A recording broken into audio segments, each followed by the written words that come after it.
All right, we are live, ladies and gentlemen. Hello and welcome. It is time for the what is actually the penultimate round here of the Division One Championship here at ISRL Esports, and what a race we have here in store. It is time for the Brazilian Grand Prix here at Interlagos. Let's get everything set up and ready to go. Just jumping into our short qualifying session, ladies and gentlemen. My name is Fallen Monkeys, or Eric, here in the booth as always to take you through the action, joined of course by Indigo or Jamie. And Jamie, how you doing? I'll say today, this afternoon, this evening for you. Excited for what we have in store here at Brazil. What a season it's been. Last season of the year, I've been fine, thank you, Eric. And what last race it is this season. 15 rounds, and we came here to Brazil. It's been a fantastic season all the way through, and what a way to end it off around this historical track around here, which was first introduced, I think, back in 1972. And I think Beatty said it was one of the first Brazilians to win his own Grand Prix, along with Felipe Massa, etc. And this track is 4.3 kilometers long. I'm not quite sure what it is in miles because I don't know. I can't convert it, but it's going to be an interesting one. It's quite a short circuit as well. You see the lap times about, I'd say 6.4, 6.5 being the best, because this track is very quick and you can do multiple runs around here if you do invalidate your first lap. Its tyre wear is not high either, so we'll see what all the drivers can do out there on the circuit around here in Brazil. Yeah, a very low tire wear circuit. Generally, I'll see the two-stop tend to be used a lot here. Of course, the drivers here in Division One, they've surprised me quite a bit before, making a one-stop work where I thought it just completely wasn't viable. But generally, the two-stop I think tends to be the way to go. Of course, Jamie, you're mentioning is the final round. We will actually have France next week with that race that got postponed because of the I think it was the Miami Grand Prix that started at the same time. So we'll still be back next week, but still, this one's going to be a good one. And as I'm seeing Calvin around the final corner, about to cross the line, do you want to take us through a lap? Let's go. So we're making your way towards the finish line as we head down into turn one. Crucial point. Break the 100 meter, but make sure you hook this inside curve, which he does do here. It immediately leads into second, and we can see the massive oversteer moment there from Calvin as the car did not respond really well. Coming down the Retroposher straight, DRS enabled for the opportunity to overtake down here. It's the most common place you'll overtake, and if you don't get it done here, you'll lead it all the way up the hill where you have to get it done because you don't want to go side by side through. There's not enough room for either of you. So coming into this double right-hander there, clip the inside curve. You can see carrying the minimum speed. You can see a lift off through there. So Calvin not really confident. It is the fill. You can see a massive oversteer yet again for Calvin. So the car not responding whatsoever. The back end just wants to step out every moment he has, and he knows it as well as he does back off. So unfortunately, we don't get to see the rest of the lap. Calvin knew there down at turn number 2 and 3 where the lap unfolded. So plenty of time left in the session. The track evolution could still kick in, and let's see what Calvin could do for the remaining left. We've got AlphaTauri, who's just crossed him, overtaken him to start his Nathan, lap. It's Luke. Oh yeah, that was Luke just starting his lap. Sorry, the other AlphaTauri is Nathan, who was on a flying lap, but I can see invalidated somewhere along the way, and I think it's going to be a story here of qualifying a little bit. Not seeing it too much here in these first laps, but as I think as the drivers are going to be starting to push, we're going to see quite a few invalidations as Justice, a purple second sector, so might be on for a decent lap here as I'm just seeing him head towards the line, and it looks like he's going to be first driver to set a time, and there you go, your mid 106. Just like you were predicting here, and the times are starting to fall, and we'll see if anybody can challenge that time. Lots of high 106s so far, some 107s, 108s, but Justice still at the top here in these still early stages. Yeah, XL Larky, one of the media runners that when you're on board with, I think it was Justice, he went for a spin, XL Larkin down at turn number 6. He clipped the inside curb and the back end just slid out at him. So luckily he didn't get disqualified because he did go backwards to just try and rejoin the track. At least he didn't reset the track, he actually rejoined the track. So Larkin then on those medium compound tyres not really feeling the grip. But yeah, early lap times coming in with a 6.6. That's a banger lap time, especially towards the start of a qualifier session. So expect to see more decent lap times be popped in. There's more people like Isar Kush crossed the line, but he validated his first run, and now he's validated his second run, so he's a bit on the back foot here. Somebody's just got the order. I think that was Ben JS, who pops himself into P5. Yeah, Ben JS with a respectable 107.1 seems to be where quite a few drivers are sitting in that low 107s. Good enough for P5, so a good place to put him there on his first lap on the softs.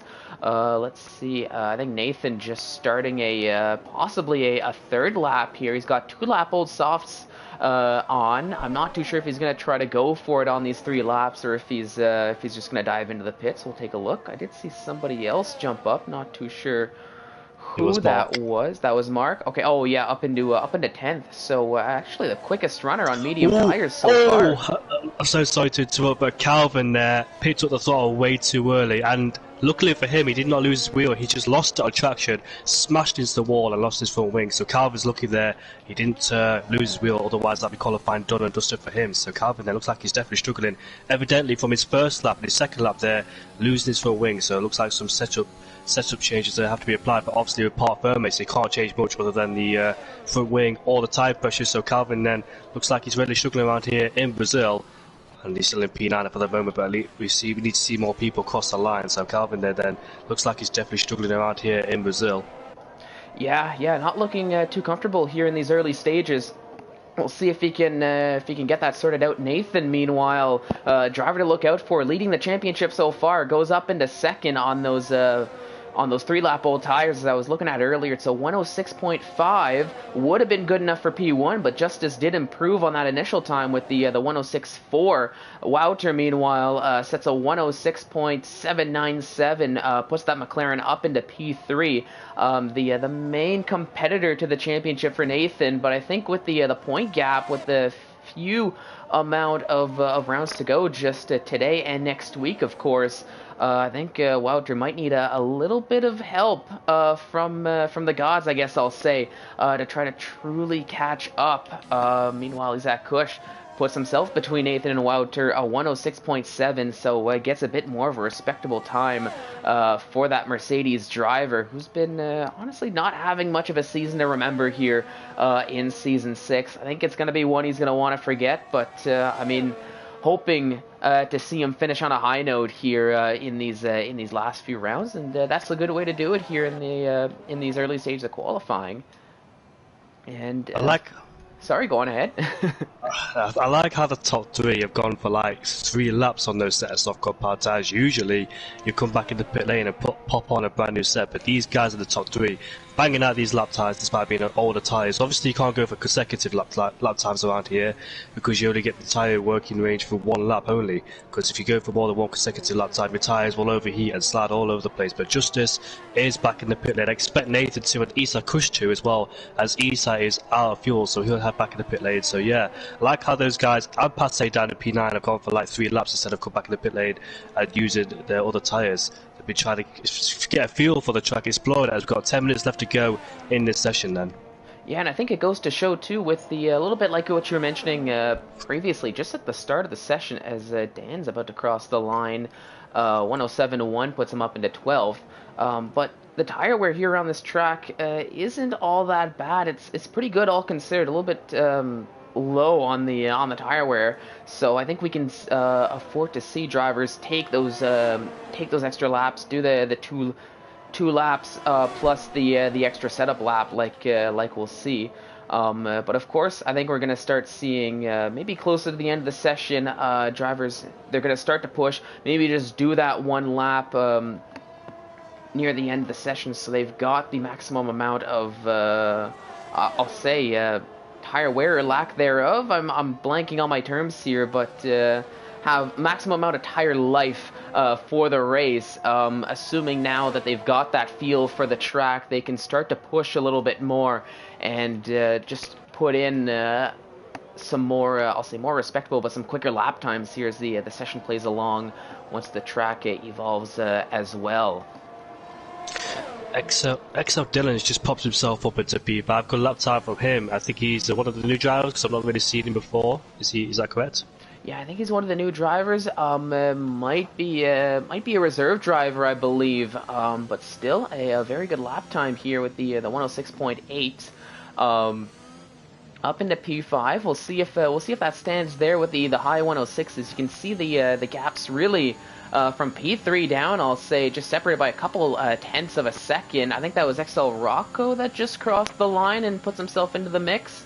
And I think we had somebody else who just did too. That might be that was Mark who said a 106.7. So you're starting to see already the time starting to close up here, right around those 106.7s. Maybe we'll see a few more .6s before the session rounds out here. Who was that just jumped up? I think that was Cuvier Campbell who jumped a few places. Yeah, it was. These are lap time from here. I was aboard with him throughout the whole lap, and I think he went for more than. I think he went for 2 laps on those set of soft compound tires because his first one, they made a mistake or validated it. But his second run, he got it all hooked up together, so that was a decent lap there from QVR Campbell. So all of our main competitors then on a lap time. Let's see where they. I think Nathan. It has backed up the first set to 60.4. I'm not quite sure if that's decent or not, but I think Justice is closer towards the line than all of them, so I'll see what he's going to do in the series. In fact, his teammate's coming around the final corner now to start the flying lap. He's on the flying lap right now. Justice improving by 800ths in the middle sector, but he's got Foul Fury ahead of him, who might give him a good tow all the way down the straight. Then let's see that if Foul Fury go back in the pit lane. No, I think he started his lap time. Is the Irishman, but here comes Justice as he makes his way towards the line. It's going to be a 6.3, and he finds more time in that final sector. Can anybody beat it, I wonder? We've got a Red Bull there. I think it's Mark who's about to cross the line to finish the lap time. Whilst behind him is on a flying line. Let's have a look what he can do in the McLaren, and it's a 6.7 improves, and he pops himself up into P4 ahead of Isa Kushten. So these lap times are really popping in. Nathan's next across the line, and he takes pole with a 6.2. Wow. Wow, can we get anywhere near the 5s? Yeah, we'll see. They're really flirting with that. Just a few, just about 2.5 tenths of a second, almost on the dot to go. I think it'd be a crazy scene if we can see the times break into the sub 106s. But I mean, the top 2 here, Nathan and Justice, a bit of a shootout here between these 2 drivers. Really pushing themselves here, and maybe with that competition might just be enough to see the times fall, which is sort of overshadowing a couple other great lap times that we're seeing with the mid 106s. I mean, I think I got to give a shout out to Pease's 106.666. I kind of just really like that with the way the numbers. I don't know, I'm a sucker for those kind of numbers, I guess. Yeah, 4 6s. I get what you mean now. Yeah. Yeah, but I mean, we'll see if he can improve though. But if not, I won't complain too much about that. It'll appease my my numbers joy. But all of a sudden, we're seeing as qualifying is continuing along. If you've got a time in the 107s, that's definitely not going to be good enough. Already puts you down 14th or below. So I'm looking at the likes of, let's say, Dan, Calvin, who I think are on a lap. Calvin might actually be the next across the line. He's half a second quicker. So currently in 19th, he's on pace for a 106.9, which would put him right around P12 where Jerome is. We'll see if he can find a bit more in Sector 3. As he heads towards the line, quickest line to the line, it's a 106.8, and that puts him just inside the top 10 for now with just under 5 minutes to go. Sitting in P10 for the Williams driver.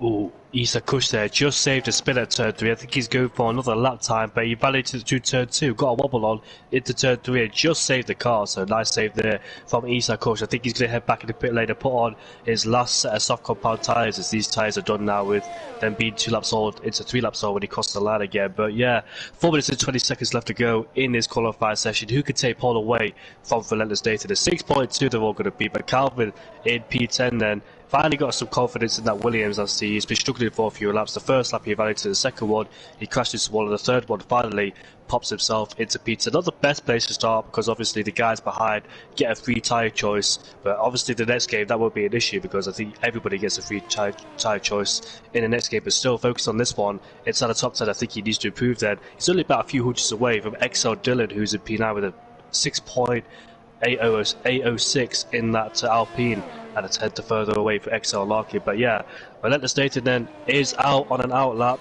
just in case. He came out very early, but that's just in case he validates his first one. He's always got the option to go for his second one or possibly his third one. That's how quick the track is around here. Yep, and I think just ahead of Nathan, running a flying lap, is XL Rocco sitting in 11th, and you were saying for Calvin, P10 not the greatest spot to be, is he's going to be forced to start on those soft tires, and might have that disadvantage. Maybe XL Rocco, if he can improve, might be doing a bit of a favor to Calvin here at this point, but no, XL Rocco not happy with that lap time, just heading straight into the pit lane. So maybe a mistake somewhere along the way from Rocco, maybe feeling like it's just not enough to warrant crossing the line, wasting that time here. But now we've got our provisional pole sitter Nathan, who was just starting a lap, but just taking a little bit too much curb on through the Senna S's. I think that's turn 2 or turn 3, and that's a very early invalidation, so you can see him now very slow. I'm going to use this as another preparation lap, I think, before going for one or two more goes here, but I'm thinking his initial program would have been do the lap here and maybe have a prep lap for a second lap afterwards, but I think he might only have one more lap in him before the end of qualifying here, unless he wants to have 2 push laps, which honestly we don't see that all that often here in Division 1. No, you don't. Relentless Nathan, though, he did invalidate a turn 3, which means that he didn't take too much life out of those tyres. They didn't take much fuel, but should we have had board of justice for a lap? Let's see if we can get a full lap on board with him. Let's see what he could do. There he is then. DMS enable for Justice then is about to start his potential final flying lap. Depends if he hooks this one up as we head down into turn 1. Spot the braking point as we head down into the center. Rest is there. Nice entry in the curve. You can see the change of direction there. You can see that. He's just invalidated the lap time. Same place as Nathan, but Mark has just popped that Red Bull into P3. Good job from him. Good, fantastic effort. He likes it around here. Does Relentless Mark, so I expect him to do well here in Interlagos, but unfortunately their Justice Nathan had validated their first lap. Easter Cushion has gone for one. We'll continue from there. Yeah. DMS then enabled on the direction post as we head down into turn before the breaking point, before the 50-meter board. Use a lot of that curve. They go out wide, use all the curve you possibly can, take the tightest route through here. Stay to the left hand side, we've got a marker on the right hand side, flicking into the 50-meter board, hit this inside curve there. Carrying a bit of speed. Nathan's just ahead, might give a visual distraction, hopefully doesn't cause much of a distraction, but you can see I think he's backed off. Yeah, he's not happy the way he entered those low speed corners, so unfortunately there I don't think it was Nathan's fault. I think Easter Cush there, well, maybe, you never know, but QVR Campbell pops the Aston Martin into P3. Pease is in P5, does improve on their lap times, so both of those drivers then have improved on their previous lap times. Good effort from QVR Campbell to put it on the second row. Just waiting for the main ones to start up. There's a lot of traffic in that final sector as well. Yeah, Sector 3, it's looking a little bit like a car park, similar to what we see in the actual real-life qualifying, just taking their turns here, lining up to start their laps. Nathan has a bit of clean air in front of him if he can get past that Ferrari that's ahead. Does a bit of a better job through turn 2, keeps it on track, but with 3 seconds to go, he's going to have to be perfect, and I think so is Justice for that matter too, if he's even still on a lap at this point. But with qualifying over, this is going to be it. This is the shootout for pole position. Is Nathan going to improve? Is anybody else maybe gonna push him? We're seeing times getting close from QVR Campbell and Mark. I mean, P's even with the 106.5, but still need to knock a little bit more off here, assuming Nathan doesn't improve. But been on board with Nathan. It's looking to be a fairly good lap, all considered. I think I saw a little bit more timidness through turn 2, just trying to get through as clean as possible. Justice 106.3, that's not going to be enough here. Nathan taking the quickest line to the line. Is he going to improve on his time? Yes, he does, just a little bit. A 106.246. QVR Campbell out of the session. Isaac Kush up into P5. Here comes Mark heading towards the line. Does he have it in him here to snag a pole position? A 106.434, and that's going to keep him in P4. And I think that's going to do it here for qualifying. With the Luke out of fuel, so definitely not going to be a representative time here. So Nathan gets the lap in when he needs it. Maybe it didn't matter at the end, but snags that pole position here at Brazil. Yeah, good effort there from Relentless Nathan, and Isla Kush though didn't have the best of exits coming out of Judge side. The back end of the car was completed, so lost all that time on the straight, but he puts himself up into P5. However though, last week's pole sitter, Dan Nising, down in P16. He's got to be one happy man whatsoever, but let's see what he could do from there. Jamie One is also down in P18. I think Foul Fury will be the last ones in P20 then. So that's qualifying done and dusted. Now we've got the race ahead of us. I think, how many laps is this? Is it 39? 36 laps here around, so it was close. And speaking of close, you can see the gap there between pole and P2 here, both starting on the front row of the grid. But when we say it's a game of tenths of a second, hundredths of a second, that's the proof right there. Just as 0.055 behind Nathan, just missed out on that pole position, but still on the front row of the grid for the Mercedes drivers, so still a possibility of maybe an opening here into turn one. I mean, of course, a lot easier said than done when you've got the championship leader and almost the I gotta say, nearly definition of consistency all season in Nathan. And this I did not take into account, if I'm being honest here. I tend to bring it up, but didn't really think about it all that much. And I'll use Dan as the example, Jamie, because you brought him up previously. Maybe could be a reason why we didn't see him up where we're used to. Maybe planned accordingly with that wet weather setup. Of course, doesn't carry over all that much to pace in the dries, but maybe we'll see the likes of Dan or some of these other drivers find a little bit of extra pace now that the track is maybe a little bit more accustomed to the setup they had put on in Parc Fermé here. Yeah, I think everybody knew that to be raining, so it's very pivotal their qualifying sessions to get as high as they can, such as with Nathan. It's quite difficult to overtake in the wet conditions, but interestingly, we've got a few people on the wet tyres, majority of them on the intermediates. Judging by this, I don't know, because it looks, Mark's been disqualified with Isak Kush, so those two must have it coming together, and they'll be sat with very cold tyres on the grid then, so I hope they won't enjoy that in the first set at all. They need to get the tyres up to temperature as quickly as they can before they start understeer and oversteer off the track. But yeah, a few people, 1, 2, 3, 4, 5 of them, XL Larkin the highest wet runner in P7, while the rest of them on the green wall inters then. So let's see if the weather does change and who's got the strategy right. But big gamble then for the wet runners. They've got a tyre choice as well. I think they were allowed to start inters or wets, but I don't know which is the best for them. They've just got the information, but it's not always right. But yeah, dry qualifier session caught us off guard here when it transitioned to the wet conditions. That's interlagos for you. Weather can change dramatically around here. So let's see how they all managed to take these 36 laps, and let's see how much people have done wet practice as well. Dan Nising for P16, he's on the wet tyres, so let's see what he could do then in this race. You know, he's quite handy in the wet, judging from previous experiences such as the Belgian Grand Prix as well. So wants to keep an eye out down in P16. Yeah, let's see how it all unfolds then. The formation lap's coming to an end with Nathan. They're quite far ahead of the others because the last corner is just entered Judd Star, which is Foul Fury.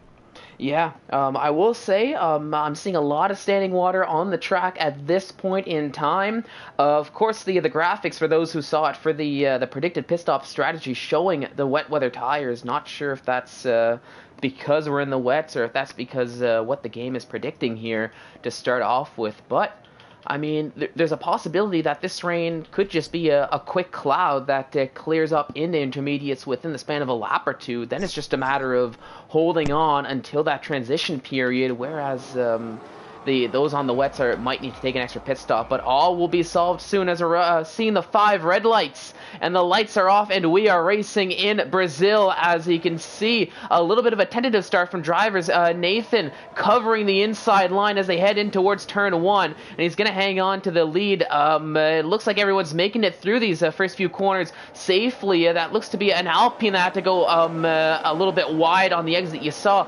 Oh no, and that's a Ferrari who went for a spin, and that's XL Larkin who's out of this Grand Prix very early on, and that's going to bring out a virtual safety car. I saw the spin, didn't quite see what led up to it. Jamie, did you catch that at all on your side of things?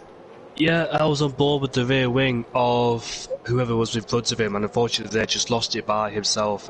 Yes, XL Larkin, they probably put on the throttle way too early for the car's liking and just hit the wall, so that's his race done and dusted. But yeah, good start from Ben JS, who's up into P6. Virtual safety car has came out to neutralise the race, and we've only got one person with a penalty. That was Luke from gaining advantage from corner cutting, so yeah, it's on the back foot. But Dan Nising from P16 to P12 already, so he's making good progress from P16 there, as the virtual safety car will end very shortly. But looks like it was a clean start. I didn't see much of it because I had a bit of a distraction, but Nolan has just picked himself up a penalty for collision with Jamie One, so those two are different tyres as Jamie One and Nolan. Nolan was right behind him, so I'm not quite sure what happened there. If Jamie was dear into his delta, probably broke too early. You can see Nolan braking late there, and he's lost his front wing for good measure as well, so he'll have to head back in the pit lane. And more injury to for him is that he's got a penalty as well. But races resumed, and as Nathan set the fastest lap, look at Mark right behind Pease as we head down into turn number 1 of the outside line, which converts into the inside line. Pease braking just like later, but they both make contact, and Pease is sent into a spin, and Mark's off the track as well. And they're going to both tumble down the order, unfortunately, there. But, yeah, the front left connected with Peter's rear. Wow, somebody further up as sport. Yeah, that's a Mercedes. Kush. That's a Mercedes of Isaac Kush, who went for a spin. I saw the move happening, and it looks like a little bit of chaos there. There goes, I think Mark just trying to fight the car. XL Dillon not having a good time here in this stage here. Meanwhile, Dan and Mark side by side here as they're taking the uphill. It's just crazy scenes so far here in this wet Grand Prix. Looks like drivers needing, just struggling, getting used to the tires. How much do you think is just this wrong choice of starting on the intermediates rather than the full wets? Yeah, it's crazy, isn't it? Like, loads of people, but we say that the XR Larky did spin on the wet conditions, wet tyres, sorry, but Chivivisa there missing the front wing, so that was one of the Red Bulls who missed the front wing, so both Red Bulls there not having a good race, they're all backing off, but I didn't really see what happened at the front there. I just saw Mercedes losing the car, and I saw XO Rocco slowing down as well, and Giroud slowed down too, so I'm not quite sure if they made contact there, but Justice has just set the fastest lap of the race then. As we head on to lap 3, usually DRS will be enabled, but in these circumstances there's nowhere near DRS, and yeah, then Justin putting pressure on Nathan Hem. Giroud has got a 5 seconds penalty for speeding in the pit lane, and yeah, just more injury to him unfortunately there. But Dan Nising and Calvin both from back of the grid. Well, I think Dan was by the back of the grid. Calvin was just outside the top 10, up into P8 and P9 on those wet tyres. So have they made the right choice, I wonder, has Dan and Calvin? Dan's about 1.3 seconds off the next car, which is Mark up ahead, who made contact with Pease. I think Pease as well, down in P40, did not go for a pit stop, I don't think. He's right behind Coxey. Don't think he had any for wind damage, but Luke has overtaken Calvin. He's on the intermediate, so he's stuck down the inside. As we got another yellow flag out there on the circuit, that is for Isa Kush, who's probably going for a little spin down at turn number 4 or 5, get on the power or get on the curb. Unfortunately there, his race is ruined. He just hopes for a safety car now, which is most likely, judging by these conditions, Ben JS being very clean up there, and he's up into P4 is the RP driver. Yeah, Ben having a great race so far. Just doing what he has to do, staying out of any potential incidents. He's going to have a ways to try to close up to the top 3. As you can see, Justice right on the back of Nathan with Cuvier Campbell to keep them company. But for Ben JS, a P4, a fourth place is exactly where he'd want to be so far. A little bit more movement here. Luke and Dan, I think, having a little bit of a battle. Luke making those intermediate tires work for him. He's feeling comfortable here on that set, getting ahead of Luke. I think Passe also got ahead of Calvin.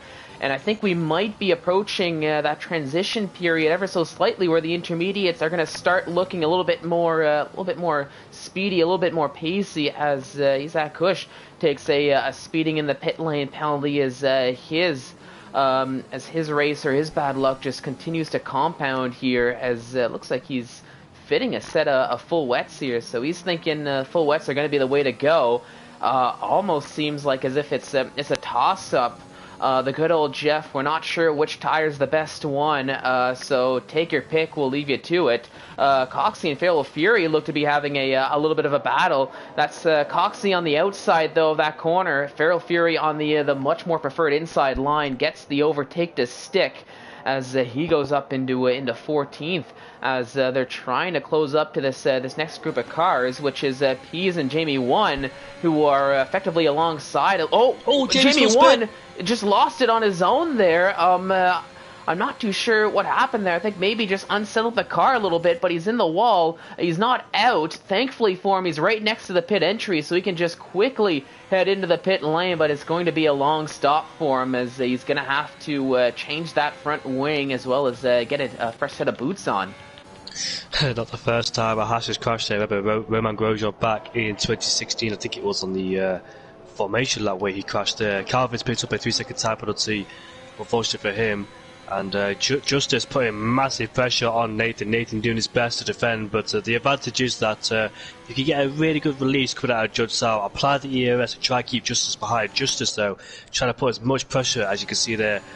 The car complaining a little bit on the throttle, but he needs a really good exit. He needs to try and put Nathan under massive pressure, as in try and force him to a mistake or try and get better exits than him. But he's done a fantastic job as Nathan and Justice, the top two. And QVR Campbell, let's not forget to mention, is in P3 as well, hanging on to the back of these two. But it looks like Justice is just trying to find a way past it, but it's quite difficult in these wet conditions. So let's see how he plans his attacks. As Walter right behind Ben JS. Ben JS with the massive pressure from him, followed by Exo Rocco. Dan Neising is in the pit lane in P11, followed by another driver. I think it's Calvin in the background. And Calvin speeding in the pit lane as well. And I think what we're starting to see is other drivers who initially start on the wet weather tires, those blue wall tires, I think realizing that now is the time possibly for intermediates. Ooh, on board with Wouter there, as it looks like he had a little bit of a moment, just slightly unsettled the car, and that's going to hamper a little bit of progress that he had closing up on Ben JS. You saw the pressure here, but of course 0.8 of a second now. I think he's going to have to recompose and possibly try again, unless he can find a little bit more time here in Sector 2. A lot easier said than done in these conditions, though. As we're seeing, even with Justice, who's still 0.8 of a second back. So Nathan doing what he has to do. He's starting to find that groove, and once Nathan finds that groove at the front, it's a scary thought if you're trying to catch up to him. And there you go, fastest lap of the Grand Prix so far for Nathan. Just as I was saying that, and once he gets into that groove, Nathan, he's very hard to close up on. He's very hard to attack. You have to be perfect, just lap after lap. But he's showing a lot of fight in him after that early spin. You can see a little bit of a battle with Passé there, but gets ahead into turn 1. I think Passé thought about coming back at him, but just didn't have the run with the traction here, as P's up into 9th, as he's just trying to do a little bit of damage control here and make the best of what was a bad situation earlier on in the race. XL Dylan has just set the fastest lap on the intermediate tyres. He's currently running in P13. Under pressure then from Giroux Vizza. That's why he's picking up the pace, because he's got Giroux right behind him in his mirrors. The last person you want to see behind is Giroux Vizza. But yeah, Dylan then on a brand new start of the intermediates. They pitted earlier, I'm not quite sure why. Probably was one of the wet starters or got caught up in the incidents, but he's currently defended from Giroux. Let's see if he can manage that pressure from behind. But yeah, Nathan pumping in those fastest lap before it was taken from him by Dylan. Just managed to do well, defending from the pressure from Justice though. Justice keeping on his toes, and he just sets the Justice just sets the fastest lap of the race with a 17.4 then. So these are some good lap times. These lap times are like what I can't do in wet qualifying, because I remember doing a wet qualifying around here. I was doing about a 17.0, so that's really 4/10 of my fastest time in qualifying in the wet conditions around here. But these two are doing a fantastic job. QVR Campbell lurking in the background, 1.2 seconds off, but he'll be hoping for dry conditions, because it is quite difficult to stay behind another person, especially in these wet conditions. Very hard to build the traction. Dirty air also affecting the car behind as well, so that's why it's quite difficult to overtake around here. In normal circumstances like the dry conditions, XL Dylan then, pace again, sets the fastest lap of the race by 2/10 at 17.2. His battle continues with Giroux Vizza, but in normal circumstances, at this stage of the race, you'll see some undercuts in the dry conditions, and probably people will be struggling with overheated tyres as well. It's very very important to turn down your tyre pressures as well, because that can have a major effect on your race by not getting that grip whatsoever. And it's very hard to keep the tyre pressures under control. Yeah, definitely. But you can see, sorry, Dylan with those fastest laps is starting to find his groove, starting to look a little under pressure, or looking comfortable, I guess. But just as Dylan set that fastest lap, Justice goes ahead and takes it right back, as he's still trying to close up to Nathan. You're seeing that gap starting to shorten up a little bit, half a second behind. I'm sure Justice probably wishing he had some DRS to work with here to try to help him out with that overtake. You can see brings to around 0.35 seconds, 3.5 tenths, but just not close enough where he needs to be to warrant attempting an overtake here. And I think this is what we're going to be starting to see here after the initial chaos, as Jerome now puts his own fastest lap here, is starting to put on a little bit more pressure on XL Dylan. But yeah, I think we're going to possibly start seeing now that drivers are just getting in the groove, just trying to pump the laps, and the tires are starting to feel a little bit more comfortable, getting used to how the track is feeling. But we might see a lot of these close gaps, but just you really got to nail your exit on the of the final corner and after the Senna S's to warrant an overtake, or else you're just hoping for a mistake from another driver for the most part.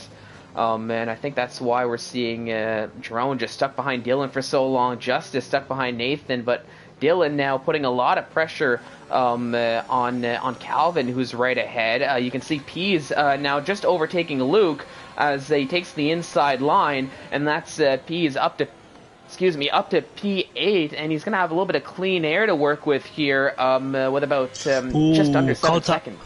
Oh, sorry to interrupt. XL Dillard's just tapped the back of Calvin at Junsao. Calvin went for a little spin. I'm not quite sure if XL Dillard has got full wind damage on the LP, but it might do. Giroud visited all over the back of them. They're both using ERS, but unfortunately there, Calvin took the pain and went into a spin. But I'm not quite sure. I think XL Dillard just outbroke himself from the pressure from Giroud, and unfortunately Calvin was there in front of him and went for a spin there. But that's one car out of the way for XL Dillard. Just going to focus on as they both drift their way through. As Isa Kushtek continuously back in the pit lane and coming out, interrupting these two battles there. But Calvin, his race gone bad to worse. It's down to P15. But like you're saying, then P1 to P2, it's just so frustrating when you sat there in P2. You might have more pace, you might not, but it's just so frustrating when when you're behind somebody, you just can't overtake, as Nathan then in the 16, so a 16.7 then, could the track conditions be even better? But yeah, the wet starters unfortunately took a gamble and unfortunately didn't work. They were hoping the rain to get heavier, but not lighter. Yeah, and it looks like the rain has been getting lighter. I mean, from what we've seen with the fastest laps just continuing to fall, and on the onboards that I'm seeing, there's not really all that much standing water compared to what there was at the start of this race. So I think most of the drivers starting on the intermediates just foreseeing that it was going to get a little bit lighter, a little bit better as the race moves on, compared to those who start on the full wets, who were maybe predicting it to be a little bit more of the same, or at least to last until a standard pit window, compared to what it was just 3-4 laps, like what we saw in reality here. So that gamble didn't quite work out. But like we're saying, some of the drivers just having to make a best of the bad situation here. I'm seeing Wouter that I've been on board with putting a lot of pressure still on Ben JS. You can see Ben JS going just a little bit wide on that corner, but finds the traction where he needs it. 0.3 of a second though is Wouter. Is he going to be able to close up in time to warrant an overtake into turn 1 using some ERS to help out with? But I think Ben was using a little bit as well just to try to defend, and it's not going to be enough, as Wouter's still stuck looking at the rear wing, that rear diffuser of that Alpine, just hoping for Ben JS to make a mistake. But to Ben JS's credit, he's been really on the ball. He's been on point here. We've constantly mentioned just moving up to P6, up to P4, doing what he has to do, and doing a great job at keeping calm under pressure here, especially under the circumstances with the weather. adding an extra little bit of a wrench into ideal plans. Walter getting very close, but just once again not close enough there. Maybe trying to spook Ben JS a little bit, but not the case at all here. Maybe Justice, he might, I don't want to say take that strategy, but still sitting around 0.6 of a second. Ooh, and that's not going to help at all. As you saw, fighting the car a little bit, I think had a little bit of a tailspin, rear wheel spin on the exit of that final corner. Unfortunately for him, and that's going to hamper some of the progress he made in trying to close up to Nathan here. It's 13 laps gone in this Grand Prix, or on lap 13, I should say. Nathan in the AlphaTauri has led this so far from beginning to end, and essentially telling everybody else, catch me if you can here. Yeah, I've been flickering up all with different drives, and I just saw Justice in the middle sector, like you were saying, having massive wheel spin on the exit of corner. It's just like every time he puts on the back end of the car, he's just complaining, but at least he's keeping up with Nathan. If there's any pit stops involved, then he might want to go for the pit stop early, but with Ben JS, like you were saying, he's done an outstanding job keeping these guys behind, and Walter at bay as well for the time being. XL Dillon then 60.2, I'd love to see what he could do if he was further up. I don't know if he got himself in a bit of contact in the first lap maybe, but if he didn't, I would love to see what he could do, because his wet weather pace is proven to be outstanding for the time being. So XL Dillon then, he's managed to hold off Giroux Vista, because Giroux's actually 2.77 seconds away. So it looks like Dillon has dropped Giroux finally, and the pressure's been released off him, and he constantly puts in those lap times. Here's XL Dillon. But further ahead, if Ben JS out of Judstar can get decent exits and apply that EOS, because it's so easy to apply to save EOS if you're not at full throttle all the time. That's why you can drain it all the way down the straight and down into the retroposter down at turn number 4. So as long as Ben JS keeps getting decent exits, you're able to hold off Walter. Will Walter go for it late into turn number 1? He thinks Walter down the inside, he goes then into turn 1. Does he outbreak it off? Yes, he does, goes wide. Ben JS, when he comes back through on the switchback, no, he doesn't. Walter has the move and has the inside line, and he puts himself up into P4. So what a lunge there for Walter. Blocked the pass into turn number 2 and took P4 away from him. So Ben JS then is in P5. Maybe he should have defended, but maybe he didn't know Walter was coming down the inside that late. But XO Rocker then is next to try and get past Ben JS.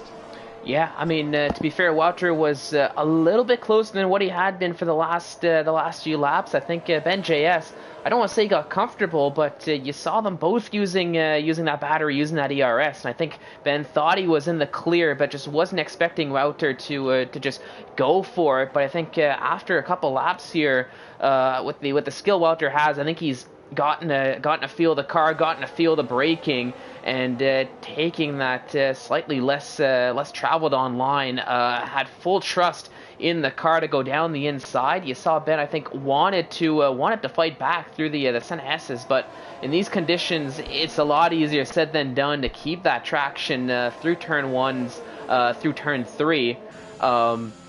I think that was the case. Walter being ahead, Ben just needed to back out just a little bit, but we'll see if Walter can use that newfound clean air to his advantage.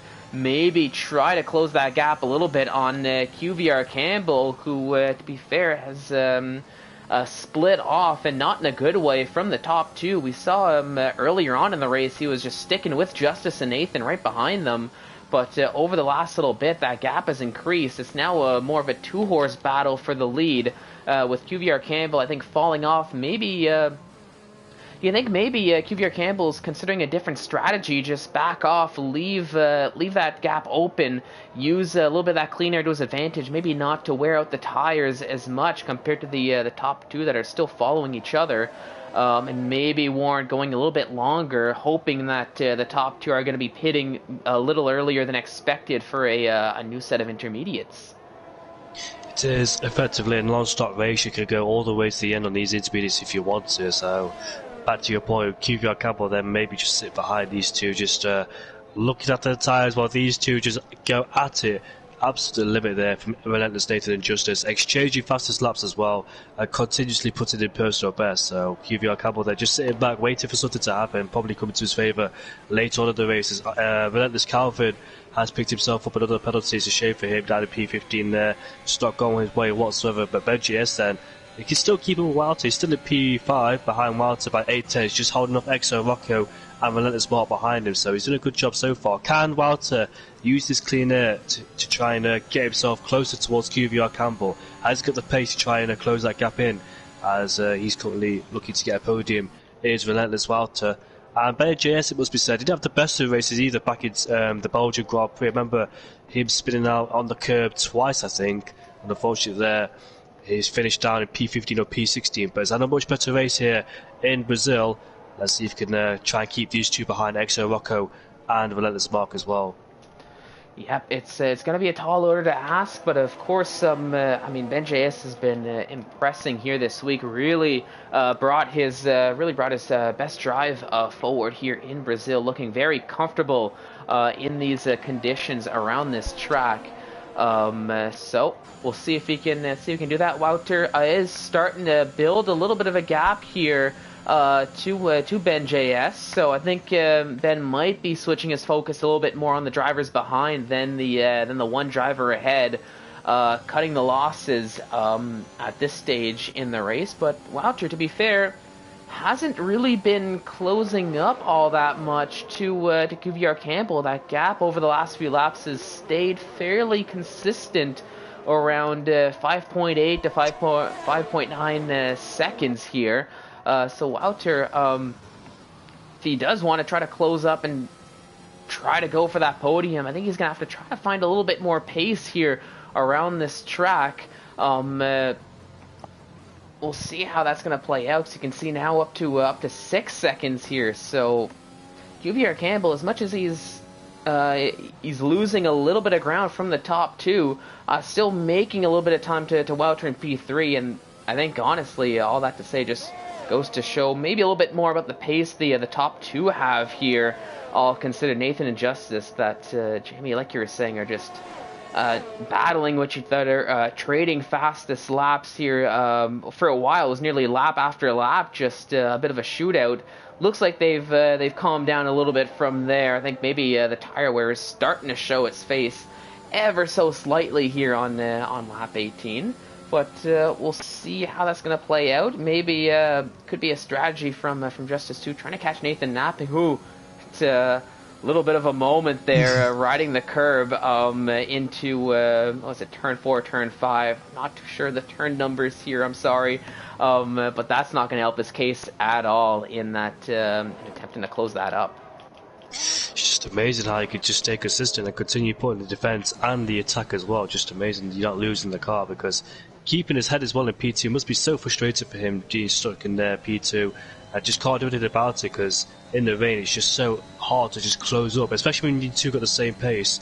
Let's say if somebody's got a different pace towards you, they can overtake him easily, but if you've got the same pace, the top two like they have, it's just so difficult. But another man on the move here is Javuv. Oh, gets on the curb there, I think it's at turn 5.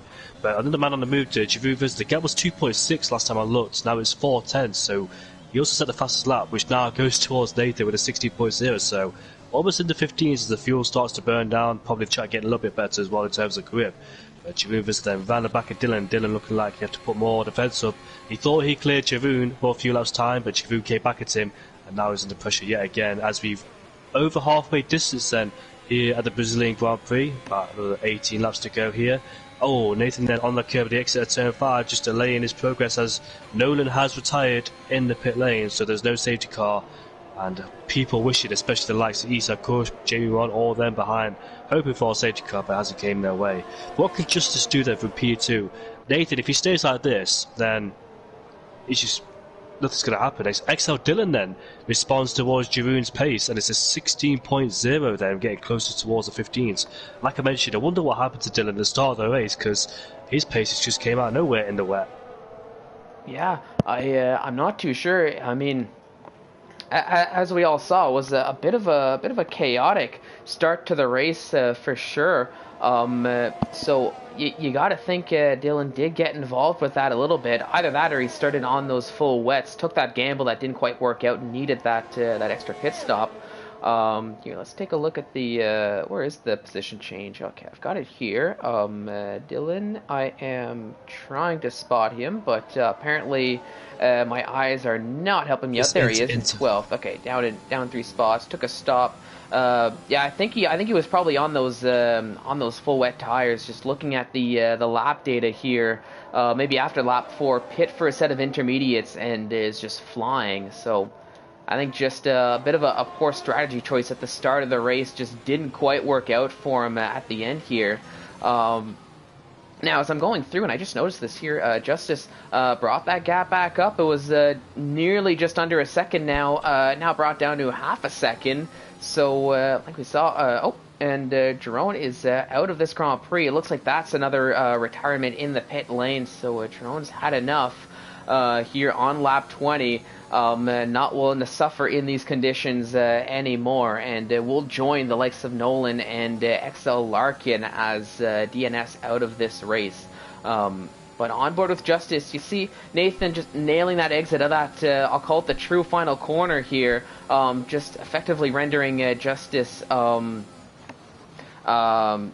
unable to do anything, just having to keep pace as best as he can.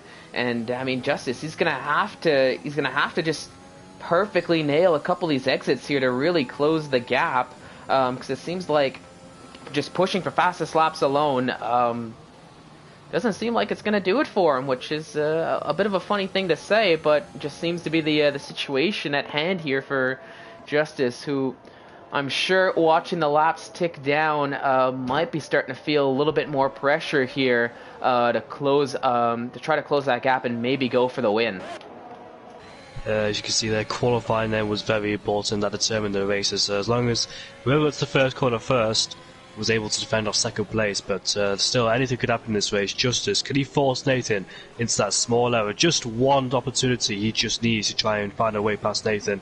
As long as Nathan doesn't make mistakes, such as getting wheel spin at the exit corners, making mistakes on the curb, losing the car, he will stay ahead. But Justice just looking to try and put Nathan under massive pressure, try and get him to force into an error. But it looks like Nathan keeping his calm, be professional as ever, and therefore stayed ahead. But it looks like Justice had a little bit of a twitch. I was on board with him.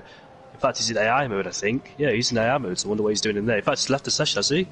There's an X next to his name. Yeah, he's left. Oh no. Justice has just left the session. Oh, due to connection issues. I hope he gets back in the session as quickly as he can, because he's still got a 3-second gap towards QVR Cardboard, and all that pressure on Nathan has just left his shoulders.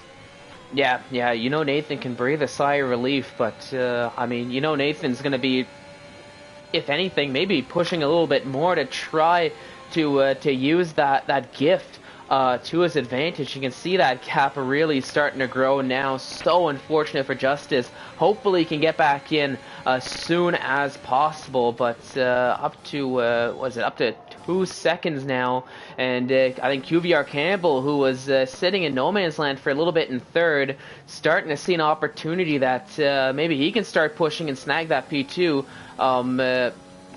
We'll have to see how that plays out, but like we were saying, hopefully Justice can get back into the lobby sooner rather than later. You just hate to see that happen here, especially with the stakes being where they are. It's just so unfortunate, but really there's not too much you can do, as we've got a yellow flag here. That's a Mercedes too, and it looks like that's he's at Cush.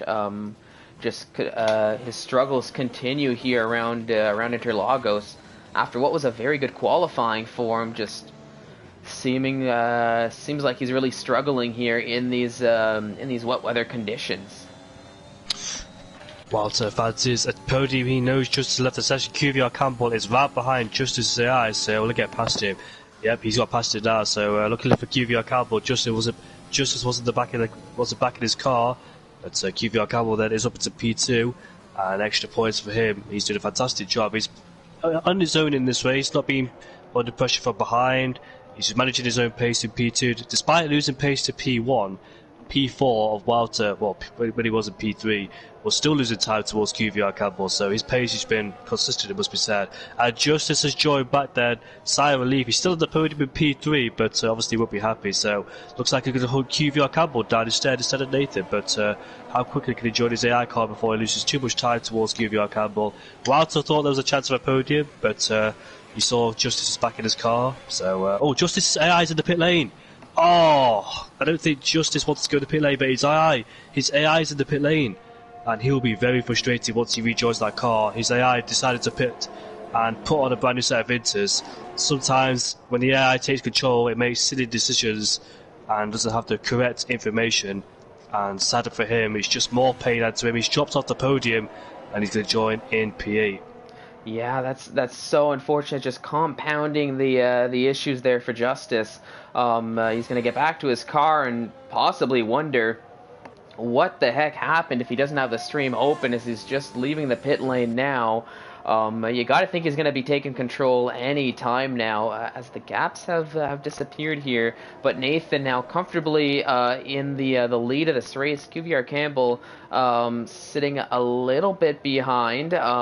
Not too sure if that pace is going to be there to try to close up to Nathan or not. We'll have to see how the push is going to work out for him in these final 12 laps. But Wouter now, I mean, having a good race, but received a little bit of a gift himself in P3, and now I think it's going to be a matter of keeping everybody behind, hopefully, and not making any mistakes, taking any penalties either, which we haven't seen too much, but we have seen a couple here, especially with everybody behind going for a battle. It looks like, who is that? That's Pease. He's going to send one down the inside, or try to, of Mark. They're going to go side by side through turns 1 through 3.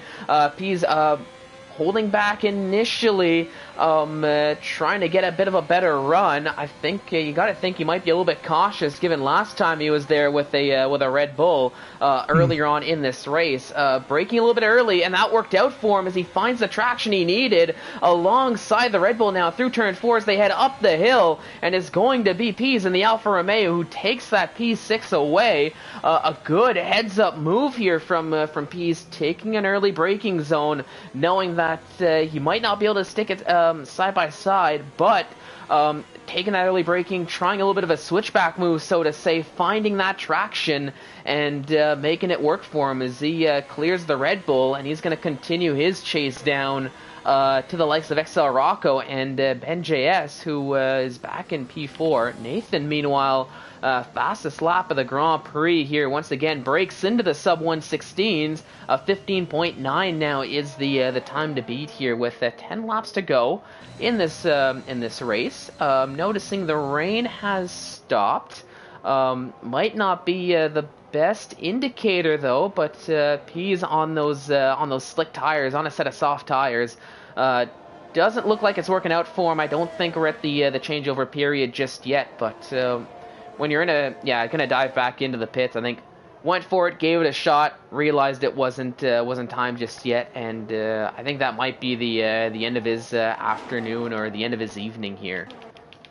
His coach probably provided the information for his teammate because he did try out the soft compound tyres, and that's probably why he's still in the race, because he's a lap down. Most people in Isa Kush's situation would have retired in the pit lane by now because he's a lap down to everybody, including P16 and Jamie Ward. So respect for Isa Kush for staying in the lobby, but I think he's just giving information for his teammate who's in the P8, because he's gone back out on the soft compound tyres as Isa Kush, just experimenting with the tyres there, but I don't think it's time just yet, because it's still, you can see there, it's still damp. But I just want to say, Pease, despite having that spin with Mark, still managed to catch up to the back of these guys, and still have great pace to support it as well. So, yeah, Pease out of nowhere, caught up to these guys again, and this time it was a clean overtake between himself and Mark, no contact this time, and it was a clean move. Got the traction down. He's right at the back of XL Rocco though, so caught up to Rocco quickly and set the fastest last sector as well for good measure. So Pease is on it, and he's right behind Rocco. And let's see then, can he try and get himself good exit through turn 2 and turn 3? Not on this occasion. He's probably too far back to make a move into turn number 4. But yeah, he's way too far back to make a move down at turn 4. And let's see then, will all the dry conditions, I think we might get some dry tyres, you know, later on by lap 30, lap 31. It looks like it's fully stopped raining, so we might see some dry tyres very shortly. Yeah, possibly. The big thing that I'm noticing just on board with P's, trying to see when he's gonna attempt this overtake, is that crucially when you're looking at the track, there's definitely no more standing water. That's been out the window a while ago, but I'm not seeing a dry line being formed on the track just yet either. It's still looking damp. I think we still need a couple more laps, as I think we're just now maybe going to be starting to see it here within the next lap or two. I know generally DRS activating or DRS being enabled tends to be the go-to for a lot of drivers. Some might see if they can time it a lap or two before, but just doesn't look like it's the time just yet here. All considered, as P's still trying to close up on the back of Exa Rocco, getting close into turn 1, but just not close enough to warrant an overtake. Needs to gain a little bit more. You can see Justice now back in that car. He's got a lot of clean air to work with. Unfortunately, he's down in 8th. I'm sure not too happy with that position. I'm sure maybe fuming in the cockpit there of that Mercedes. But of course, with his teammate just trying out those slick tires, might have a little bit of insider knowledge to jump the gun when the time comes. Once his teammate, who we know is a very capable driver, maybe gives that cue of, oh yeah, okay, the track is feeling much better. I think slicks are going to be the way to go now within the next lap, and could use that to his advantage to try to just jump the gun on everyone. But we'll have to see how it's all going to play out. That's yellow flag. A safety car. That could be a safety car. I think that's Isa Kush. It's a safety car. Oh yeah, so Isa Kush then. Mark diving directly into the pits. There goes Justice. Luke going very slow. I think having to respect the delta P's as well, as it looks like it's a very slow delta. What are they going to do for tires here? Slick tires for Mark. Justice. Slick tires as well. That gift I was mentioning here, not the cue that I was initially thinking of, just the verbal cue, but I mean, timing working out perfectly for Justice to be able to just dive into the pits, but having a little bit of fun on the exit there, as we saw, nearly sending that car into the wall, and I'll consider taking a bit of an embarrassing end to the Grand Prix. Passé, though, putting on another set of intermediates. He doesn't think slick tires are going to be the way to go at this point in time. It's going to be interesting here. We'll have to see who's got the better call. Calvin getting a drive-through penalty for speeding under the safety car. Not what he was hoping for here. As I think he's just trying to get to the pit lane as soon as possible to get off those tires, use that advantage. But Coxie also opting for a set of intermediates. It looks like slick tires are the way to go. Nathan. No. Oh, QVR Campbell could have a chance of winning this race, as long as, I think he's got the pace to stay with Nathan anyways, but with the help of a 5-second time penalty, QVR Campbell, he's on a brand new set of mids, so is Nathan. Yeah, so they don't think the dry compound tyres is fit yet to be on the track. Let's see what Walter does in the McLaren. It's definitely dry, but this could be, I don't think it's definitely dry, but it's damp for sure. But I think, somebody spun in the pit lane. Somebody has just spun in the pit lane. The exit of the pit lane, sorry. That was an Alfa Romeo. I can't quite tell because he just reset the track. Where is he? Who was it? Was that Pease? No, he's just in the pit lane. No, Pease is leaving the pit lane. Was that Foul Fury? I think he was Foul Fury. Possibly. He spun at the exit of the pit lane, and he reset the track. He didn't reset the track, the game did. But yeah, it's definitely Foul Fury. He's just lost an end plate. Saw somebody there losing traction. It's not the first driver to do it. It's quite a tight pit lane. I've done that myself too, so we'll be the first driver to do that, unfortunately. But another trip back in the pit lane. So Luke has stayed out 29 laps on those inters, so that's interesting. This could be another Belgian Grand Prix situation. We saw Sofiane, who was like down in P10 at one point at the Belgian Grand Prix. He's not in the race, by the way. We saw him benefiting from the safety car because he stayed out there. Everybody pitted under the safety car to go on dry compound tyres. Sofiane, we all thought it was a big gamble to stay out there. Went up to P1 and won the race, but that was in the sprint race. In the feature race, it didn't go well for him, unfortunately, there. But in the sprint race, he benefited massively. So this could be another Sofian situation, but bear in mind, people are on the inters and some are on the dries. Let's see who's got the right choice. Yeah, it's going to be interesting. I think some in the dries are just taking that gamble that by the time the safety car comes in, possibly at the end of next lap, it's going to be time, and they can just use that, either that or just willing to suffer for an extra lap or two in hopes that the time does come. I mean, Justice is going to be the lead driver on those slicks at this point in time, as Feral Fury, I think, going to be heading into the pit lane as well. I saw him letting some other cars through, and might be reassessing the situation. For Justice, though, on board with them, not looking all that comfortable on that set of slicks. You saw had to take a bit of an interesting line through the Senna S's there. Just couldn't get the car slowed down in time. Not going to affect all that much here under the safety car. Since the race is neutralized, but could be something to look out for as once we do head back to green flag racing.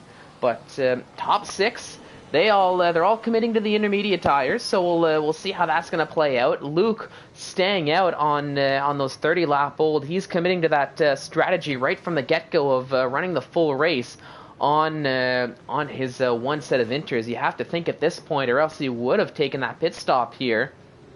Does have a 5-second penalty though to his name. Hasn't taken a stop, so that might have been could have been for contact. Or oh wait, did he take that? I think he had the corner cutting to gain an advantage earlier on in the race. I didn't quite get to see how that played out, but might be something that he could get removed if he was just taking avoiding action here, avoiding some of that chaos that we saw in the first few laps of the Grand Prix.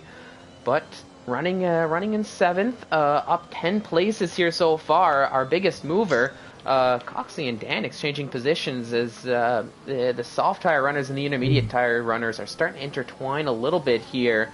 And I think as of right now, those intermediate tires are a little bit more pacey as... oh. That was not ideal. 5-second penalty there. And not too sure if that was just loss of traction or not. But caught red-handed either way on the stream. Yeah, I don't know what happened there. But Dan came out worst of it. And he's back in the pit lane too. QVR Campbell, he would dearly love to get that Haas out of the way of Jamie more there. Jamie on the dry compound tyres. Never know, Jamie could be quicker than these two and unlap himself after being on the soft compound tyres. But I don't know. You're in a sticky situation here. You don't know whether to go on the inters or the dries. It's definitely not raining, as you could see there. But you're just waiting for the track to dry out. And the safety car, well, I don't know what's going to happen. If the sun comes out, if it gets even drier, then the soft runners have definitely had a massive advantage. But some people are back in the pit lane to put on the inters. That is Calvin and Feral Fury as well. XL Dylan on the inters as well. So what would Dan do? He's on a brand new set of the dry compound tyres on the softs, but he's quite far behind. So he needs a massive push to try and get himself back up there before the safety car comes in. So it's a shame that Nathan picked up that 5-second penalty. Done nothing wrong the whole race. He did a fantastic job defending from Justice as the safety car is in, and Jamie Warren will have to get out of the way of QVR Campbell immediately, so it doesn't bother these two races, especially when they're fighting for the lead. But Nathan then, I will decide when to go. Back in 2019, we saw both Red Bulls going down towards the end of the finish line. We might see that again, but bearing in mind it is the wet conditions, so Slipstream might not be too powerful. But let's see then. Keep an eye on Justice and P8, Dan Nising, Mark, Jamie Warren. Have those drivers got the right strategy? You can see queuing up here as QVR Campbell does overtake Jamie Warren. I don't know if that's a legal overtake or not, but Jamie Warren pulling to the left-hand side anyway to get out of people's way. No. And Jamie Warren must have made contact with Ben Jess. Rocco going down the inside. QVR Campbell has gone off into turn number 1 and they're going 3 wide into turn 2. QVR Campbell, I don't know what's happened to him. And there's Pease alongside. He's got full wind damage.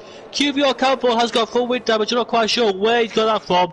And Wouter up into P2. He could win this race. XL Rocco on the podium again. So all sorts of things are kicking off as QVR Campbell goes deep again into turn number 4. And XL Rocco versus Wouter for the win, unless Nathan can get a 5-second gap in 3 laps time.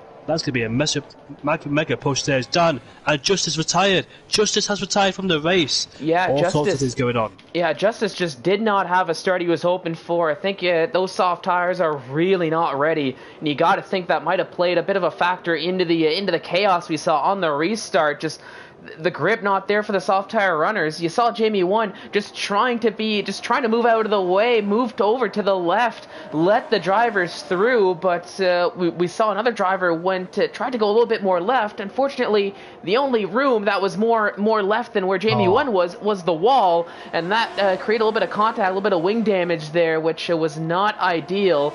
You can see Pease and Luke going side by side. It looks like Pease gets the overtake done here on track, as Luke just trying to hang on with those 33-lap old intermediate tires, but not working too well. Is now Coxey side by side. There's a little bit of contact here, as now you can see that's Dylan, XL Dylan. Oh, a bit of a moment there from Coxey, as the elbows are out. It's a little bit of chaotic here, as now Passay goes for a move down the outside. They're side by side here through the corner. Mark just trying to work his way up the field in the process. But you can see Coxey hanging on to that spot. Passay having to back out just a little bit. We have another yellow flag here, as I think that's in the pit lane, so not to worry. Yeah, Jamie 1, who's had enough here. But meanwhile, it's crazy scenes here, as you can see XL Dylan, Luke all trying to battle with Ariel Coxey trying to get an overtake done as well. I mean, Mark just involved a little bit there. I think he's allowed to try to unlap himself here as the ghost car if he feels he does have the pace. Oh, but Luke going very deep in that corner. I think the traction just isn't quite there compared to the slicks. Might be regretting his choice of not taking that pit stop under the safety car, as Coxey gets ahead. XL Rocco, meanwhile, on the penultimate lap of this race, closing up on Wouter. Not enough to make the move into turn 1, into the Senna S's. Nathan, meanwhile, 3.4 seconds is the gap. Can he pull another second and a half here before the end of this race and make himself clear for that P1, or will he possibly risk falling down to the third step of the podium here with how close Wouter and Rocco are to one another on track? Might be hoping Rocco tries to battle a little bit more, make them both lose a little bit of time, but we'll have to see how it's all going to play out with a lap and a half to go here in this already very eventful Brazilian Grand Prix here. It's a massive shame what happened to BJS. So he was the driver who got caught out by Jamie 1. They both went left together, and BJS even went left into the wall and lost his wing, so he's down in P9. Unfortunately, there could have been on for a podium, as you can see, but it's gone to Wouter and XO Rocco. Who's going to win this Grand Prix? Will it be Nathan? Will it be Wouter? Will it be XO Rocco? Nathan is coming towards the line now. He's got 1.34 seconds to make up on Wouter and Rocco. XO Rocco, can he try and lunge it down into turn number 1, try and win the Brazilian Grand Prix? No, they can't. But the thing is, I know it sounds crazy, but these two can't afford to fight too much. But I know they want to fight because it's for the win. But they're going to be careful as well. They need to try and stick with the pace of Nathan so he doesn't build that gap up to 5 seconds. And therefore, one of these two will take the win, which will be Wouter or Rocco. Will Rocco, is he close? Not using the ERS. It's the last lap. I would have thought he used the ERS on this part, but he decides to save it, does XO Rocco. But it's a massive shame there. I have no idea what happened to QBR Campbell, but Passay is right behind Luke, who's on those old intermediates, but running up the whole race. Passay should have a decent exit with those fresh inters, but Luke's still there on the outside. Doesn't get the move done. In fact, he goes side by side. I want to keep an eye on Rocco and Wouter. I think Passay has got the move done around the outside. That's a lovely move from Passay. Goes off the track. No, he doesn't. Stays on for the time being. He's got back down the inside as Luke outbreaks himself, though, and might allow Passay back through, which he does. XO Rocco is right behind Wouter. Let's see if he get him into John South or slipstreaming on the straight. And one of these two will take the win as we make our way into John South for these two drivers. Who is going to be? Will it be Wouter? Will it be Rocco? Rocco needs a decent exit. He's right behind him as Nathan then. Let's have a look there. It's right behind him. You take it through, Eric. Yep, they're racing to the line. It's going to be Wouter on the inside, Rocco to the outside. I don't think it's going to be enough as they're both using up the battery, but Wouter, he takes the victory there as it was a drag race to the line. I thought for a second Rocco had it in him, but you can see 0.069 is the gap. Oh my goodness, so close. Nathan, unfortunately, crosses the line in style. It's still going to be a podium for him, but not where he was hoping for. A costly mistake onto the safety car, going for that pit stop. Essentially did it in the end. As you can see, the rest of the field crossing the line here. Coxey so close to Luke at the end, that other battle that we were watching, but in the end, it was Luke on those 36 lap, or Coxey got close. Passé did get ahead, though, of Luke, I should say. I'm sure that 5-second penalty did add up in the end, but I do think Passé was able to hang on for that P6 either way. Coxey getting an ignoring yellow flag, 20-second penalty. Yeah, I don't know about that one, Chief, but not sure. We'll have to see if that really makes a difference. I'm sure it'll be an easy removal if it does end up in the reports. I've seen that one a couple times, and it usually tends to be pretty straightforward. Remove the 20-second penalty. Oh, what a race that was. Nathan had it in the bag, but that 5-second time penalty, he wasn't under no pressure whatsoever throughout that race. Well, when Justice left the session, but yeah, he just unfortunately there cost himself and finishes in P3. What a race from XL Rocco. I believe it's his second podium of the season. Got one in Portugal alongside his teammate with XL Larkin, but XL Larkin did DNF. Rocco was so close to winning his first Grand Prix. It's a shame he didn't do it, but still P2 is a very good result. I don't know how he'll be feeling for that one, but he started P13 up to P2. And yeah, what a race that was. XL Dillon found himself in P5 because he spent most of the race outside the top 10. But that last safety car really kicked things off. And Luke, the only driver who did not pit, as you can see there, 0 stops for the man in 7th place, finished in P7. Those tyres went all the way to the race. I'm surprised he didn't get a puncture, but you can do a non-stop, but the tyres will dramatically fall off. But congratulations to Wouter, who wins the Grand Prix. Probably an unexpected win because he was down in P4, P5, fighting with the likes of Ben JS. Ben JS, though, could have got himself on the podium, but unfortunately there got caught up in that safety car incident. I'm not quite sure what happened between himself and Jamie Wan, but where did he finish at the end? It was P8, but what could it have been for Ben JS? What could it have been for QVR Campbell? QVR Campbell also was another driver that could have won the race, but he got front wing damage out of nowhere. I'm not quite sure where he got it. Do you? I'm not quite sure. I might have seen it, but I think it was through the chaos of the safety car restart, but it didn't quite work out for QVR Campbell. I do think he did try those soft tires, which just compounded a little bit of the struggles for him. But very unfortunate for QVR Campbell. You did mention Justice. Really unfortunate for him as well. Was running so well until that disconnect, and then it just continued to go downhill with that the AI scheduled pit stop that he probably wasn't hoping for at all, and then just a continuation from there. But I mean, crazy scenes right at the end with that drag race to the finish. Wouter, though, getting the best of Rocco, just able to hang on enough with Nathan. Like I said, just one mistake can make the difference there, and a rare mistake from the AlphaTauri driver, but it does cost him a little bit there, and that does close things up a little bit in the championship as Wouter gets possibly just about maximum points here. Meanwhile, Nathan getting points for P3, so it does get a little bit closer as we'll be heading into to France next week for the finale here with that race that was postponed. We'll see if we can get some thoughts after that race, because I mean, as we've said time and time again, it's been a very eventful race to say the least, and I'd like to hear a little bit of what the drivers have to say about that. So I'll see if I can get the invite sent off if anybody isn't already a part of this party. I think 2 drivers probably are, but as I head to the blue screen here, apologies in advance, ladies and gentlemen, as you're going to be seeing that. I'll double check and get that last. See if we can get them in, and yeah, like I was saying, get some thoughts here. So.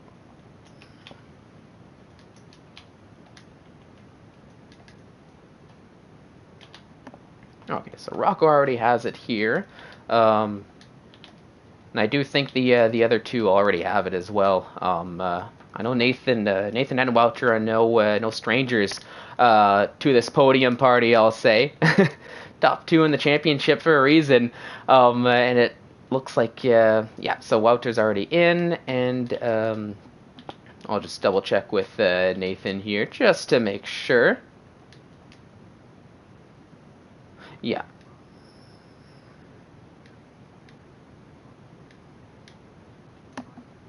Of XL, Rocco, Ben JS, Mark and Peas, and Justice in P9. But wow, she goes to show anything could happen. It was all thanks to Isa Kush, who crashed, I think, in the last corner. He was on the dry compound tyres, he just lost the grip, unfortunately smashed into the wall and caused a safety car. But yeah, did you notice that all the soft runners got eliminated at the safety car restart? All of them gone. It was just the inches left. Yeah, I loosely did notice that, and those who did survive that first lap on the safety car restart, well, very quickly went back towards the intermediate tires, if I'm remembering right. So looks like staying on those wet weather tires was the correct call. Easy to say that in hindsight, but I mean, I don't blame the gamble. Of course, with the rain having slowed down the way it was, there was a possibility, especially at this track, for the track to dry up relatively quickly. We've seen it happen quite a bit in the past here. I mean, at this circuit, at other circuits. So it just wasn't the case here. And for those who on the slicks, I guess it just wasn't meant to be. Take a look. I'll give it a little bit longer just to see if anybody wants to jump in. All 3 drivers do have the invite to the party. Just a question on whether or not they're gonna want to jump in, or whether or not they're just too busy just celebrating with the champagne, or just taking a breath or 3 after that one. But great race all throughout. No shortage of excitement. But I mean, par for the course here for Division 1 and par for the course for Interlagos. Oh, didn't get the notification, and yeah. All right, so we got the race winner here in. So Wouter, can you hear us at all? Yes. All right, so we'll jump right into it there for you. I mean, qualifying, you started in, it looks like just outside of the top 10 from what I can see, so not the ideal qualifying for you, but of course you made it up here in the race. It really came down to the wire right at the end there, but I want to hear your thoughts. They've been listening to me talk for a better part of this race, so what were your thoughts here first and foremost on that race? Yeah, I had a bad qualifying. P11 didn't really go that well. Everyone just had better pace here. I didn't expect a lot from this race, but yeah, the race was a bit boring for me till like the last few laps. Just sat behind Ben for most of it in the train, and then safety comes out and do you pit for softs or do you pit for inters? Was the question. Pit for inters worked out. Safety was a bit lucky because I don't think I deserved this race win, but it was definitely Nathan won. Nathan should have won, yeah. Never got unlucky with safety car, and yeah, I just got very lucky at the end, and that's how kept Rocco behind me for a few laps because I was struggling with the inters on the dry track. But yeah, it worked out. Yeah, I mean, you at the end of the day, you did what you had to do. Climbed yourself up there, stuck in the train. I'm sure you're probably hoping for DRS there just a little bit to try to help get past Ben. But I gotta ask on those final few laps with the pressure Rocco was putting on you, knowing the stakes here with the penalty Nathan had. Were you getting worried at all with Rocco with the pressure, or did you still feel comfortable throughout, even with how close he got, especially right at the end? It was definitely pretty interesting because my tires were overheating. Because normally in the rain you don't really overtake, so that was fine. But my tires started overheating a lot from my front right. So my braking zone was like I locked up very much. So that was the only issue I was having. But yes, before the last lap, I knew I wasn't gonna lose it anymore. All right. Anything to add to that, Jamie, at all? I remember for the Belgian Grand Prix when we were doing the interviews together that you weren't feeling confident for the Brazilian Grand Prix, but you've got the win now, mate. Congratulations. Yeah, thank you. And also, Yeah, how are that you feeling? Yeah, no, France. France is not really. I don't like it that much because especially with the last sector, I just yeah. But I'm just here like I'm just aiming for the constructor because I think 20 points is a bit too much at the moment. So, but constructors still be doable. Good luck, mate. I hope you get better as well, mate. Yep. All right, yeah. Good luck. Good luck in France, and I mean, congratulations on the victory here, and those much needed points in the drivers and the constructors. Let's take a look here. All right, and yeah, we've got Nathan here. I'm not getting those notifications, so we'll jump right in. Nathan, can you hear us at all? Yeah. All right, so I'll say it was a good qualifying from you. Great showing in the dries. Kept it up for the entirety of the race. I know Justice came close on a couple occasions, but you seemed to fend him off very well. Just a great drive from you all in all. Just, I guess, a mistake, possibly at the worst possible time for you, made the difference. But talk us through it. What were your thoughts here on that race? Yeah, obviously, quali. I think it was always going to be between me and Justus. There's people like Campbell that can pull a lap out. But yeah, luckily got pole by I think it was like 500. And then yeah, the race obviously a lot harder in the rain. It was more of a case of just like trying. I think it's like as long as I got off the line in P1, I was going to be able to stay ahead. Which obviously me and Justus pulled. I think it was like 4 seconds to Campbell and then like a further 10 to Ben and Walter, and then yeah, obviously Eustace disconnected, so it was looking like an easy run home, and then yeah, just another safety car that kind of messes us over, which has happened I think like 3 times this season. So yeah, it's just a bit I don't know what to say. It's just that yeah, just people like I don't really understand their minds, but yeah.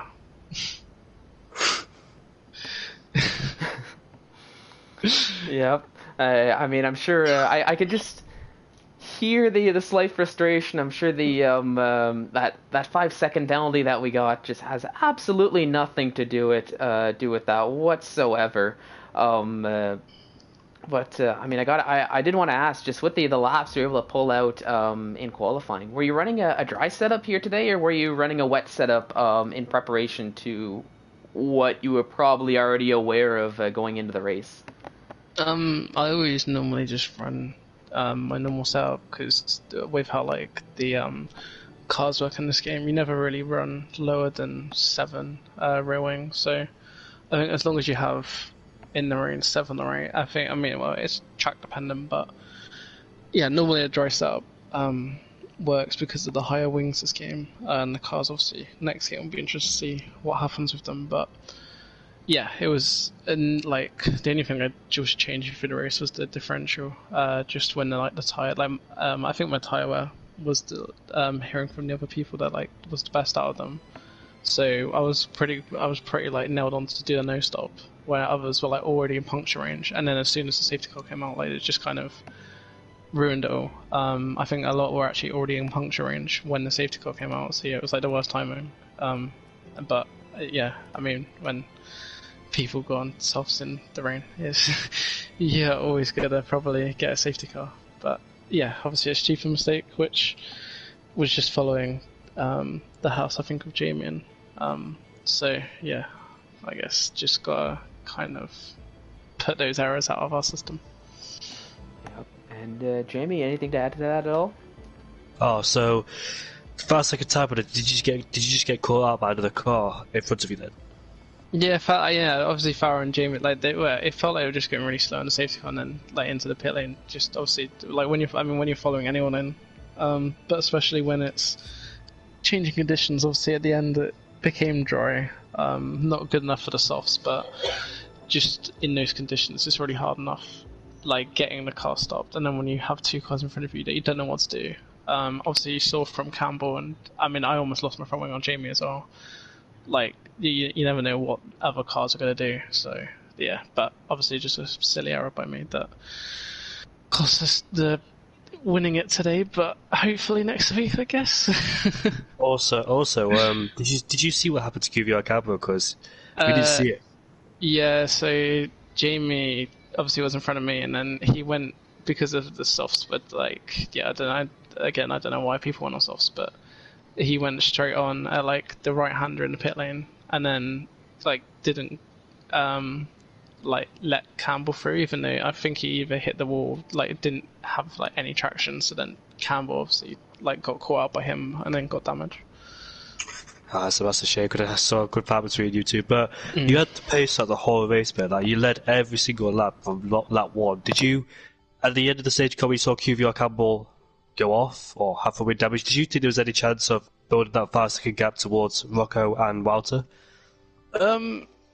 Maybe, because obviously with like building the gap in the first stint, I mean, I think I've got it's like 4 seconds, and then that last lap, like I went through second one, and then just kind of accepted that it just wasn't going to happen. Because obviously Welch is just like really consistent. I think he doesn't have like the raw pace, but just in terms of his consistency, he just like gets the job done, as we've seen from Baku and Belgium, and obviously Sonia as well. So yeah. I bet you were hoping for Rocco and Walter to spy the last lap so you could extend that gap, didn't you? Yeah, obviously you never know what's going to happen. So yeah, we'll just take it on to France. I think I've got I think it's 18-point lead. So I think as long as I finish, well, I think if Walter wins, I have to finish third. But obviously we'll try and go for the win. And yeah, hopefully finish on a high. Yeah, thanks for that, Nathan and Walter, in the party interview. Yeah, thank you to the both of you. Congratulations, and hopefully we see I'll say a good battle, good result, all that wonderful stuff once we head into France. But congratulations, enjoy the champagne here after that race. Cheers, thank you. So let's take a look. All right, I don't think we're gonna get XL Rocco in here for his thoughts on that. So I think we're gonna round off the stream. So Jamie, any final words before we round things off here today? Well, the French GP got added on to the last race, so can't wait for that one. And I thought it was the last race here, so still got one more race to go in the championship. It's gonna be interesting. Can Nathan win the Grand Prix? Most likely, if he doesn't make mistakes, and can get the podium. But yeah, it's just been a massive pleasure again to commentate with you as always, from pre-season all the way here to Brazil. One more round left to go, which is the French GP. Don't usually end races there. I thought it could be this one, but obviously the Miami Grand Prix intervened with the French Grand Prix, and obviously Div 1 running at the same time as the Miami Grand Prix.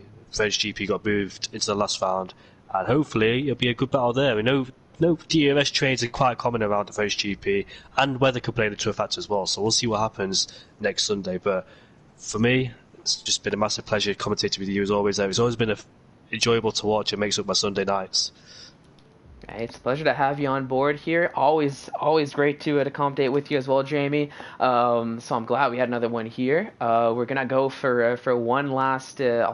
I'll say one last round, one last dance here on F1 2021 next week as we make up for the French Grand Prix. Of course, for the top two, pressure's on with the final race in the points gap as close as it is, all considered. So we'll see who can officially claim the championship next week. But until then, on behalf of Jamie, myself, and everybody here at ISRL Esports, I just want to say thank you so much for watching and have yourselves a fantastic evening.